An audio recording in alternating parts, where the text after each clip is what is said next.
The Bills have been maybe the most pathetic franchise in all of sports in the last decade. And after another depressing season at 6-10, the Bills are searching for answers yet again. And I think they should be searching for answers at quarterback. Quarterback E.J. Manuel, who was drafted in the first round last season, seems to be getting the free pass through his terrible rookie season, missing 6 games, and even in those 10 games that he played not not up to my standards at quarterback. And the Bills seem to be keeping him as their quarterback. But don't you think it's time for them to do the logical thing and bring in a free agent to maybe bring some competition to the young guy? Or does that make too much sense? This is the first edition of Inside Brendan's Football Mind. And by the way, this is Brendan.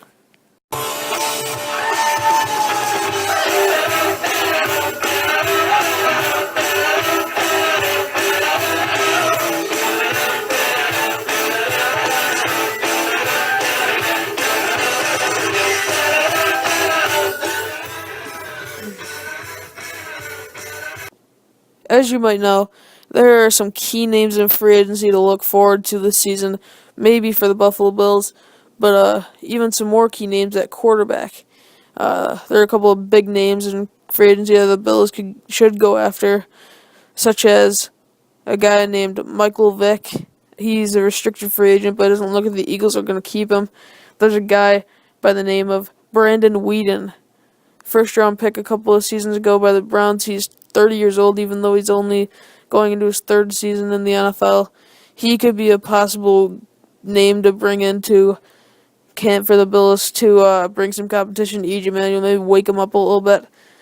There's a guy who is actually very interesting, the former 4th round pick in Washington, Kirk Cousins, apparently wants out of Washington D.C. and is looking to go somewhere else. Obviously, RG3 has the job there, and if the Bills are in fact searching for quarterbacks this free agency season, I think they should go out and get maybe Kirk Cousins, maybe in a trade. Actually, I don't know if they're probably not going to drop him. They're probably going to try to get something out of him. Brandon Whedon maybe in a trade, maybe in free agency. Michael Vick in free agency, and there's other names. I will actually post some of the key names on the bottom of this on Buffalo Bills Now. If you're listening to this on YouTube, then check out Buffalo Bills Now. But E.J. Manuel, let's get to him. If you might think that he had a good season in his rookie season, but that in fact is pretty much not true. E.J. Manuel played in just 10 games out of a possible 16, all due to injury, and that's just some progressive showings that he is not the answer at quarterback for the Buffalo Bills. Number 3, to not prove to me, even when he was in the game, that he was the long-term answer for the Buffalo Bills, even though he was a first-round pick. I mean, let's just be real. Most first-round picks do not pan out. The majority of them do not, and some of them do, but the majority of them do not. If you look at the best quarterbacks in the NFL this year, some of them were first-round picks, but most of them were, in fact, not first-round picks. Obviously, Tom Brady, you might know. I can't think of many others off the top of my head, so I guess I'm kind of wrong. But E.J. Manuel was a first-round pick. Tom Brady was a 6th-round pick. Does it really matter what round you're drafted in if you're not progressing? In Tom Brady's first season, well, that's the kind of quarterback that we're looking for in a first-round pick, right? Or in a quarterback period, right? In his first year, Tom Brady excelled. He took his team to the playoffs and won a Super Bowl, I believe. And maybe his second year, but I'm pretty sure that was his first. He brought his team to the Super Bowl. And E.J. Manuel brought his team to a 4-6 record after getting injured. So Tom Brady versus E.J. Manuel. Let's just be real. E.J. Manuel's not going to be a Tom Brady after that showing in his rookie season. Buffalo Bills reporter Tim Graham actually made an interesting comment. He wrote a whole article in the Buffalo News, obviously, that stated that he did not like E.J. Manuel as the Bills' future. And he actually had a press conference. He got smart with E.J. Manuel. He actually said, between the lines, or I'm just making up these words as go along. It's not an exact quote, but he said something like uh, that we needed another quarterback to EJ Manuel's face, and EJ Manuel just walked off and smiled. So I don't think EJ Manuel has what it takes to be a quarterback, a great quarterback in this NFL. He would be a great backup. I'll give him. The Bills will probably give him one more year, and I don't think it'll be a good year. So I think they'll go after somebody in free agency this year, who could potentially be the starter this year and next year.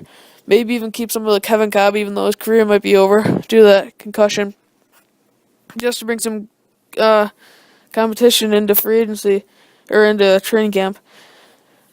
Um, and if the Bills are really serious about this thing, getting a new quarterback, why not trade up? Word says that Houston is actually thinking about trading their first overall pick, in which many people think they're going to take a quarterback with. But if they trade it away, then and the Bills are actually serious about this thing and getting a new quarterback, why don't the Bills trade up, get somebody like Johnny Manziel, Blake Bortles, or Teddy Bridgewater, and call it a day, and really take this franchise to where it wants to be. I mean, just because you have a first round pick on your roster as a quarterback, does that mean you have to handicap yourself into believing that he is your future, whether he plays good or not? I mean, even if he doesn't play, he literally almost missed as many games as he played. That is not a good rookie season. It shows that he might be even injury prone. Love to see this season. I mean, I'm just gonna get sick of it. If we go into training camp and you start hearing EJ Manuel like slips on a measurement like Kevin Cobb last year and tweaks his knee and he's out for 4 weeks, I'm going to be pissed, and I'm sure I won't be the only one that's calling for his head realistically, and saying that he does not belong here. But names to look forward to for the Bills, maybe potentially getting Brandon Weeden, Kirk Cousins, and Michael Vick.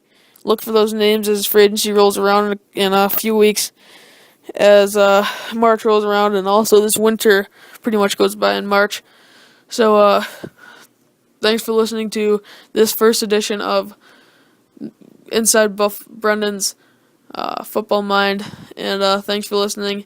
My next show will be next Tuesday. The show will be weekly on Tuesdays, along with Dave's Monday show. That's about different things, stats, and the draft. I'll also be talking about the draft on here realistically. This show is all about my opinions and being realistic, unlike other reporters who are just like blah blah blah blah blah, just reading off scripts and saying whatever everybody else thinks. That is not what this show is about. It's about the exact opposite. I'm trying to get people thinking about possibilities for the Bills to turn this team around and for a 2014 playoff run. Alright, thanks, bye.